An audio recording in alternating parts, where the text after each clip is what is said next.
Hello friends, welcome back to my YouTube channel. So in this video I'll be actually consider another mutual fund that actually declares a monthly dividend. So the fund name is ICICI Prudential Equity and Debt Fund ICDW. So the ICDW monthly, so it's actually income distribution cum capital withdrawal plan. Earlier the monthly dividend option plan were actually has been now renamed as income distribution cum capital withdrawal plan. So this particular fund will actually declare dividend on a monthly basis.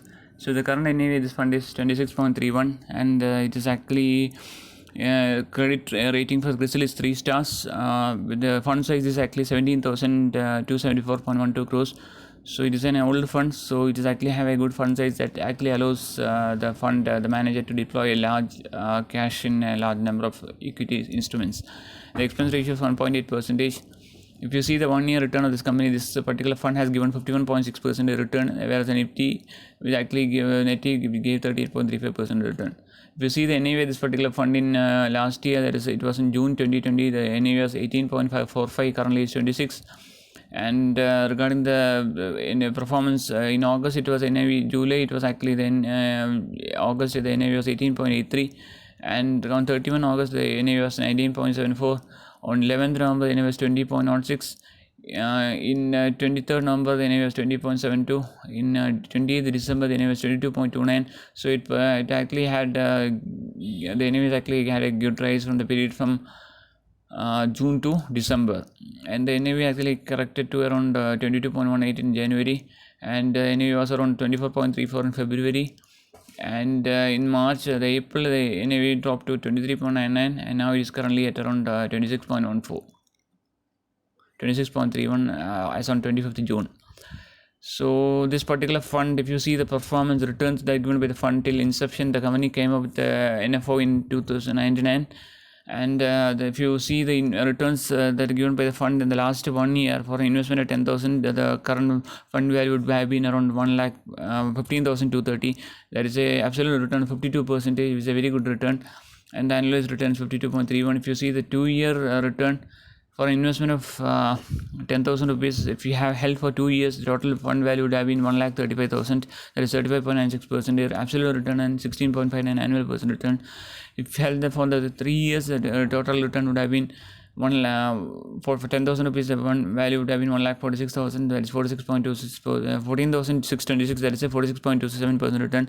If we held the return the investment for 5 years, the total fund value would have been 1,19,228. That is a return of 92.29%. Of the annualized return 13.95. If you are actually holding the fund, if you invested in that from the time of inception, the current fund value is around 1,72,000. That is a return of around 1,626% absolute return, and annualized return 14.06%. If we held the investment for 10 years, for investment of 10,000, the latest value is around 38,360. There is a total return of around 283% of the annualized return of 14.37%. So it is actually beating the category average in each of these years. That is either 1 year basis, category average 45% is now this fund has written 52%. If from inception this category it is beaten the category average. The category average is 12.80%. The fund has given 14% return. If you see the 10-year return, it beaten it has given 14% return. The category average is 12%. The 5-year it has given 13.95%. The category average is 12.37%. If you see if you are invested in the SIP route, if you are invested in 1,000 rupees in SIP route for 1 year, for an investment of 12,000, the current value is 15,489. That absolute 29.8%, annualized rate 57%. 2-year SIP investment would have been around 24,000. The fund value is around 33,053. That is absolute return of 37%, and the annualized return of 34.16%. For a 5-year return, investment would have been 60,000, and the latest value is around 88,000, and the absolute return 46%, and the annual return 15.33%. If you invested for 10 years, the total investment would have been around 1,20,000. The current value is 2,60,000. The total absolute return 117%, and the annual return 14.82%. So the return of around 12 to 14% is actually very good, and the 1 year return of 15% is also 50% is also very good. This means that any investor had invested in this particular fund for the period in the June 2020, they may have made a good money in this particular fund. So regarding the portfolio of this particular fund, regarding the scheme details of this fund managed by Sri Sharma, Shankar Narayan, Manish Bantia, Mitul Kalavadia, and Nikhil Kabra. It was launched in 99. Expense ratio of 1.8%. The benchmark in Nifty 50. The minimum SIP amount I think is 500,000. And it's an open-ended fund. We can invest anytime in this fund. But one point note that we cannot actually invest in this fund through the mutual fund. Through directly the mutual fund website. If you want to invest in this fund monthly dividend option, we need to actually go through our financial advisor like Bajaj Capital, Integrated, who actually need to have an existing folio, and through that particular folio, or we can actually invest in this particular fund. Dividend option. I mean, ICICI Prudential Equity and Debt ICW monthly dividend option. So through the mutual fund website, we can only invest in the annual dividend option. We cannot actually invest in the monthly dividend option. Regarding the exit load for this particular fund, we are actually selling before 1 year. The exit load is 1%. Otherwise, there is no exit load.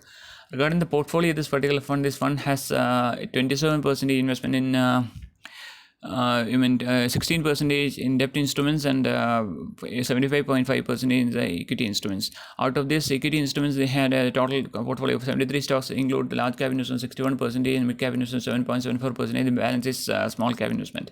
Regarding the debt component, it's actually invested in Government of India securities 5.44%, Treasury bills 0.48%, and NCD bond is 12%.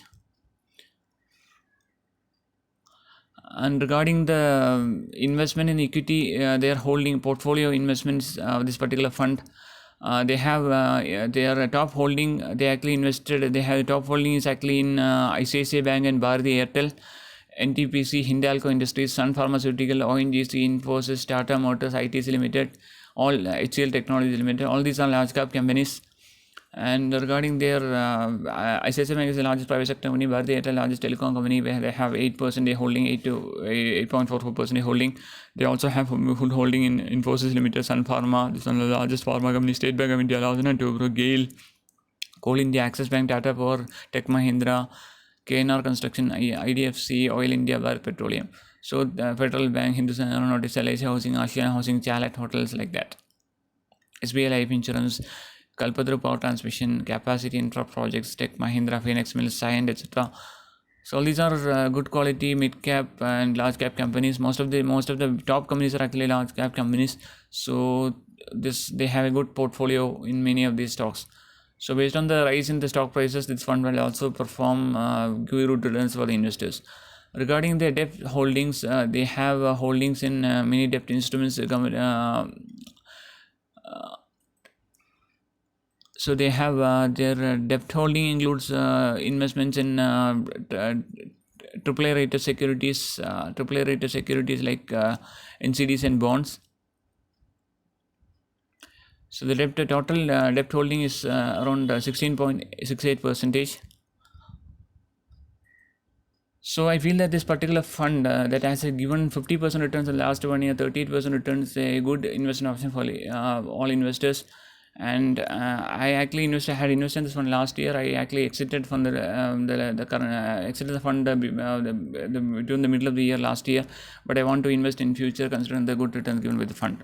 So I did an analysis of what kind of returns was given by this particular fund for the last 1 year. So actually this fund actually declares dividend on a monthly basis. Suppose we are actually investing, I did a calculation on what kind of returns were actually possible if we are investing 10,000 rupees in the fund from the period June 2020. So due to the COVID pandemic, in the market had a correction. This fund didn't declare any dividend from after March of last year, when the dividend was around 0.2036 per unit. So it declared dividend only in August after a gap of 4 or 5 months. So it did declare dividend 0.05 per unit in August, and in September declared a 0.16 per unit as dividend in September. From November also it actually regularly declares a dividend of 0.16 per unit. So it is now back in the dividend declaration mode. It's actually now can be called a fully fledged monthly dividend option. Regarding the return of this particular fund, if I invested 10,000 rupees, the NAV 18.57 June 2020, the units should have been 538.503 units. In July, the NAV was 19.12, the units should have been 523.03. In August, the NAV was 20.06, the total units should have been 498.504. And based on the dividend per unit 0.05, the total dividend amount is 53.06 based on the units held till July. And for September, the NAV was 18.82. The investor who invested 10,000 would have got 531.350 units, and there is no dividend amount in September and October. October, the NAV was 18.76. The total units have been 533.049. In November, the NAV was 20.29. The total units would have been 92.854 for investment at 10,000 rupees. Based on the dividend of declared of 0.16 per unit till October, the total dividend would have been for all the units would have been around 419.907. And for December, the NAV was 21.33. Units should have been 468.23. And based on the dividend of 0.18 per unit, the total dividend for the unit sale till November was around 561. And for January, the NAV was 23.05. For investor 10,000 rupees, the investor would have got 433.839 units, and the dividend per unit was 0.16, and the total dividend till November was 573.775. In February, the NAV was 24.34. The total units is 410.846, and the dividend rate was 0.16, and the total dividend till January was 5643.190. In March, the NAV was 24.5, and the total units for the investor would have been 407.997. And based on the dividend rate of 0.16, total dividend in February was 708 rupees. And for April, the NAV was 23.7, the total units is 417.188, and the dividend is 4774.204. And for May, the NAV was 25.65, and the total units should have been 389.864. And based on the dividend, the investor would have got around 840.955 as dividend for the units held till April. So the total investment of 1,20,000 for a period of 1 year, the total units the investor would have got is 5645 units. The dividend he might have got is 4575 units. So the total fund value would have been at the current NAV of 25.6 in 21st May. The fund value is 1,44,815, and the dividend is 4575. The total value is 1,49,380. That comes to return of around 29,390. That is a 24.449% return. So it's a very good return for an investment of just 10,000 rupees per year. That is actually on almost the 3 times the return in a fixed deposits. Currently, that is the highest yielding fixed deposit of any one company. So considering the high return that's given the fund based on the good portfolio that it has, this fund can possibly, it may not give the same returns as it was given previously due to the COVID pandemic. The market had corrected, it actually had a sharp rise in this last 1 year. But even if the return moderates to around 10 to 12%, we can still expect 10 to 12% returns in this particular fund in the next 1 to 2 years. And there's advice to invest in this particular fund in the SIP route of 5,000, 10,000 rupees per month.